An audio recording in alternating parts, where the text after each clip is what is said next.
महाराष्ट्राचा जाणता राजा शिवछत्रपती हिंदू हृदय सम्राट बाळासाहेब ठाकरे साहेब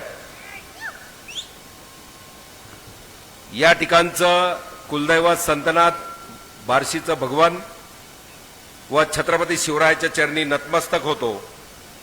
व्यासपीठावरती उपस्थित असलेले तुम्हामा सर्वांचे नेते माननीय राजाभाऊ राऊत आणि सर्व आदरणीय व्यासपीठ, वास्तविक काल या ठिकाणी सभा झालेली आहे। सभा झाली, त्या सभेमध्ये मला येता आलं नाही कारण मी पुण्याला गेलतो। माझे डीवायएसपी एसपी वगैरे बॅचमेट, माझा वाढदिवस मी अजितदादांमुळे दादांना श्रद्धांजली वाहतो त्यामुळे साजरा चौकामध्ये असतो। भाऊनी सांगितलं होतं चौकात करू, परंतु यावेळेला केला नाही। मित्रांनो, काल एक दोन तीन मुद्दे भाऊनं आता बंधन घातलं की माझं अवघड होतंय, त्यामुळे मला बोलताच येत नाही। आता परिस्थिती अशी आहे, काल मला माननीय भाऊ माननीय एकनाथ शिंदे साहेबांनी माझ्या पक्षप्रमुखांनी ह्या एका कडवट शिवसैनिकाला वाढदिवसाची अशी भेट दिली की ह्या छत्रपती शिवरायाच्या पुतळ्यासाठी सुशोभीकरण करण्यासाठी 5 करोड रुपये या ठिकाणी मंजूर केले। एका कडवट शिवसैनिकाने या ठिकाणी ते मंजूर केले। हे कोणाचंही दुसऱ्याचं श्रेय नाही, कारण हा पुतळा ज्या वेळेला 8 फेब्रुवारी 2021 ला बसवला त्यावेळेला सगळे या ठिकाणी पोलीस मागे लागले, लाठीचार्ज झाला आणि सगळे नेते मंडळी, बरीच नेते मंडळी या ठिकाणी निघून गेली, फोन स्विच ऑफ केले। त्या ठिकाणी आज 6 SRP गाड्या आणि पोलीस बंदोबस्त या ठिकाणी या पुतळ्याच्या काय म्हणतात त्याला, लातूरचा काढला होता, पंढरपूरचा काढला, इतर ठिकाणचे सगळे पुतळे काढण्यात आले होते आणि या ठिकाणी 6 SRP गाड्या पूर्ण बंदोबस्त या ठिकाणी आला होता। परंतु त्या ठिकाणी आम्ही या पुतळ्याजवळ थांबलो आणि तो पुतळा त्यावेळेला असलेले माझे एकनाथजी शिंदे साहेब यांना फोन करून सांगितल्यावर, कलेक्टर असतील, संबंधित अधिकारी असतील, यांना फोन केल्यानंतर पुतळा हलवण्याचं रद्द झालं। हे श्रेय फक्त शिवसैनिकांचं आहे।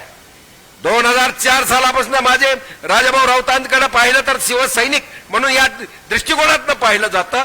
खरा जातीवंत शिवसैनिक यामध्ये राजाभाऊ राऊताच्या रूपाने या ठिकाणी बार्शी तालुक्याला पहिल्यांदा मिळालेला आहे त्यावेळेला, आणि ते रक्त आजही सळसळत आहे। त्यामुळं कुणी कुठेही असलं तरी सुद्धा कालच्या सभेमध्ये या ठिकाणी जे टिमकी काय म्हणतात श्रेय घ्यायचं, एकनाथ शिंदे साहेब विचारत होते, कुणावर टीका करायची नाही भाऊने सांगितलंय, त्याला विचारत होते, पण शिवस्मारक समिती याचा अध्यक्ष तुमचा हा शिवसैनिक भाऊसाहेब आंदळकर या पुतळ्या संदर्भातला आहे। या ठिकाणी जो निधी येईल, काही येईल, याचं राजाभाऊ राऊत साहेब यांच्या बरोबर आमचं काय आहे ते बोलणं कलेक्टर साहेबांचे होऊन या ठिकाणचा निधीचा विनियोग या ठिकाणी केला जाईल। नगरपंचायतीच्या जागेचा वाद आहे अजून, आणि सगळ्या 18 परवानग्या कोरोनामध्ये भाऊसाहेब आंदळकरांना आणलेल्या आहेत। दीपक भैया आंदळकर रात्रभर शिवसैनिक या ठिकाणचे जागे होते पुतळ्यांना हलवून देण्यासाठी। त्यावेळेला ही कुठला आमदार बिमदार इथं नव्हता, होता काय अजिबात आला सुद्धा नाही त्यावेळेला। आणि श्रेय घ्यायला सगळ्याच्या पुढं डायरेक्ट निधी पाठवायची ताकद एकनाथ शिंदे साहेबांमध्ये आहे।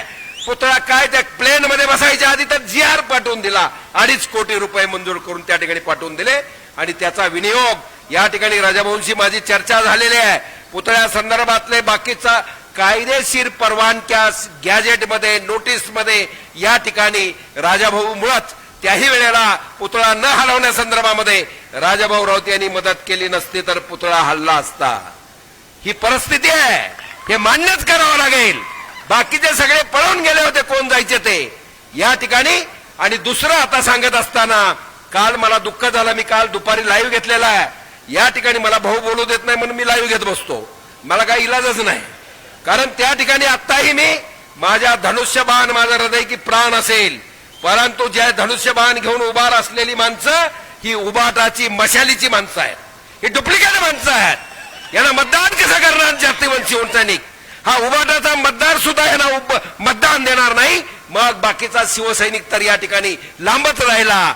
या ठिकाणी भोगावती संतनाथ कारखान्याबद्दल साहेबांनी सांगितलं, कारण हे संतनाथ कारखाना चालू करण्यासंदर्भामध्ये सगळ्या वैरागकरांना माहिती आहे, संतोष दादाला माहिती आहे।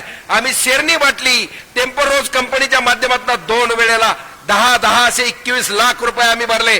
2 वेळेला निलाव व्हायचा थांबवला आणि 2 वेळेला औरंगाबाद खंडपीठामध्ये डॉक्टर जगताप पंके, डॉक्टर डुरे साहेब असतील स्वर्गवासी, यांनी आमचा ऍक्सिडेंट झाला करमाळ्याला. अरे तवा हा कुठे गेलता?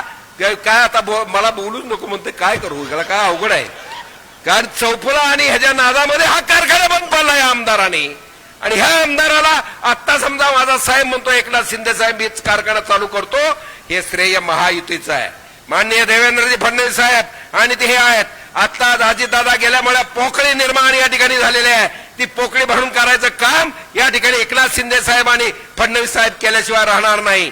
आणि हे पहिल्यांदा आता बाकीचं बोलत नाही, एक तुतारीकडे गेलं होतं, एक कुठंतरी उबाटाकडे गेलं, मशालीकडे गेलं, त्यानंतर घड्याळाकडे गेलं. तर माझ्या अजितदादा या ठिकाणी यांचा पांढरा पायगुण, एवढा दुर्दैवी घटना त्या ठिकाणी घडली, यांच्या पायगुणामुळे घडलेली आहे. तुम्ही कशावर मतदान मागता? तुमचा पायगुणच वाईट आहे. त्या उबाटालाही पायगुण लागला आणि इकडे दादालाही पायगुण तुमचा लागला. त्यामुळे या ठिकाणी यांना मतदान या ठिकाणी द्यायचं टाळा. माननीय राजभाऊने या ठिकाणी शिवसेनेला सन्मानाची वागणूक नगरपालिकेमध्ये दिली. 6 नगरसेवक त्या ठिकाणी निवडून आणले. असं असताना चांगलं चाललं होतं. मार्केट कमिटी 18 पैकी 18. आताही माझ्यावरती कारवाई काय होऊ शकत नाही, कारण एखाद्या गद्दारात उबाटाच्या मशालीची माणसं धनुष्यबाणावर उभा असताना त्यांच्यासाठी मतं मागणारा मी नाही आहे. आम्ही मतदान त्या ठिकाणी मागणार नाही. आणि त्या दृष्टिकोनातनं राजभाऊला या ठिकाणी जास्त बोलायचं आहे. 9 तारखेला आणखी एक चांगली गुड न्यूज येणार आहे, काळजी करू नका. याने त्या दिवशी मी चांगला बोलेन. आपल्याला जागरूक राहायचं आहे. मग अरुण भाऊनं सांगितलं घाण राहू नका. गावात जास्त कोणाच्या मनात काय पडलं मतदान जास्तीत जास्त करा. 18 पैकी 18 सीट आलेच पाहिजे आणि ह्याला चपला बसली पाहिजे त्या बंगल्याला. एवढंच सांगतो आणि थांबतो.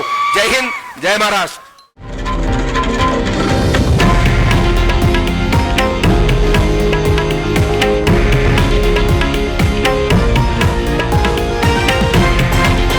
हे आहे देशातील नंबर 1 न्यूज नेटवर्क आणि आपण पाहत आहात TV9 मराठी, एकमेव.